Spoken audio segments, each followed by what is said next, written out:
Filosofia. Para muita gente, só de ouvir essa palavra já vem à cabeça imagens de livros antigos, debates super abstratos, algo que parece estar anos-luz do nosso dia-a-dia, certo? Mas e se for exatamente o contrário? E se a filosofia for, na verdade, uma das ferramentas mais práticas que podemos ter no mundo de hoje? É isso que vamos descobrir nesta análise. Vamos direto ao ponto. Com esta correria toda, com tanta informação a toda hora, será que a filosofia ficou para trás? É uma pergunta justa. É muito fácil olhar para ela e pensar que é um exercício académico, interessante, mas sem grande utilidade prática. Só que, para contrariar essa ideia, temos este pensamento do Albert Einstein. A mente que se abre a uma nova ideia jamais volta ao seu tamanho original. E a filosofia é precisamente isso. É um treino constante para expandir a nossa forma de pensar. E isto leva-nos à nossa primeira secção. Para percebermos o poder da filosofia, primeiro temos de entender aquilo que ela nos ajuda a superar, a necessidade de ir além do chamado senso comum. Todos nós funcionamos com base no senso comum. É como se fosse o nosso piloto automático para navegar no mundo. Mas, como o nosso material de base aponta, este conhecimento, embora seja útil, muitas vezes é superficial, não é crítico e baseia-se em aparências e preconceitos que muitas vezes nem nos damos conta que temos. O filósofo Herbert Marcuse, segundo o material que estamos a analisar, até deu um nome a este modo de pensar: o homem unidimensional. É o perfil da pessoa que não questiona, que aceita a realidade como ela se apresenta, sem nunca procurar ir mais fundo à essência das coisas. E esta comparação aqui mostra a diferença de uma forma muito clara. De um lado, o pensamento do senso comum que se fica pelo que é aparente e fácil. Do outro, o pensamento crítico que a filosofia promove. Um pensamento profundo, investigativo, que procura ativamente as causas por trás daquilo que se vê. Então, como é que se faz essa transição? Como é que se sai do piloto automático para um pensamento mais ativo? Vamos para a segunda parte e montar o nosso kit de ferramentas prático do filósofo. E o ponto-chave é este: filosofia não é decorar nomes e datas. É uma atividade.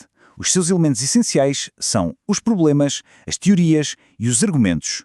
O objetivo é compreender e envolver-se com as ideias, pôr a mão na massa, sabe? E como é que se faz isso? Bem, o material descreve um método com 3 passos bem claros. Primeiro, ser radical. Não no sentido de ser extremista, mas no sentido de ir à raiz do problema, deixando de lado as crenças cegas. Segundo, ser rigoroso. Questionar tudo com método, não aceitar a primeira resposta. E terceiro, ter uma visão de conjunto, olhar para o problema como um todo antes de se focar nos detalhes. Certo, vamos à primeira ferramenta deste kit, e esta pode mudar a forma como encaramos qualquer discussão. Secção 3. Argumentar para compreender e não para vencer. E isto é uma mudança de mentalidade fundamental. A visão comum, quase instintiva, é que argumentar é uma batalha para impor a nossa verdade.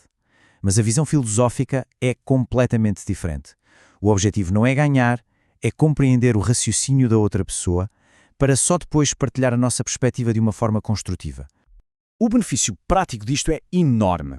Dominar a arte de argumentar ajuda-nos a organizar os nossos próprios pensamentos de uma forma muito mais clara e racional. E assim, as nossas ideias tornam-se mais compreensíveis e intelectualmente mais fáceis de aceitar pelos outros.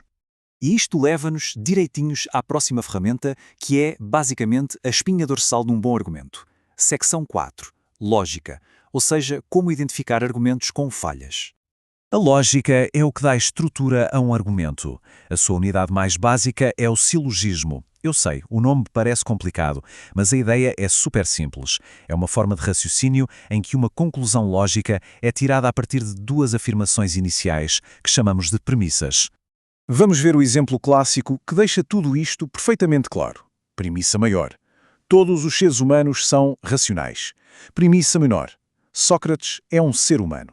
A conclusão lógica e inevitável é, portanto, Sócrates é racional.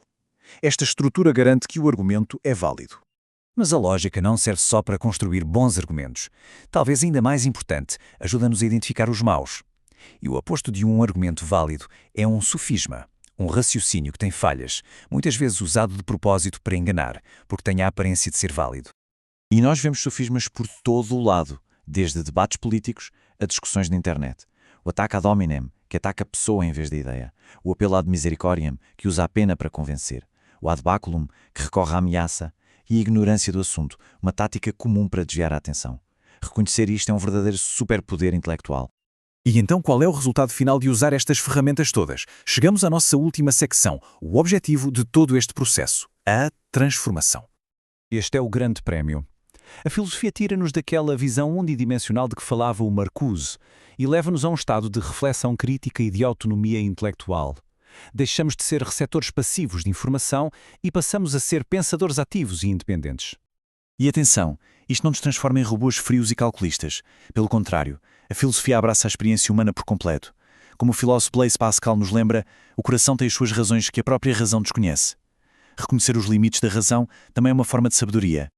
E isto leva-nos à reflexão final. A filosofia não é só algo que se lê, é algo que se faz. Então a pergunta que fica no ar é esta: que ideia, que até hoje parecia inquestionável, vai ser examinada?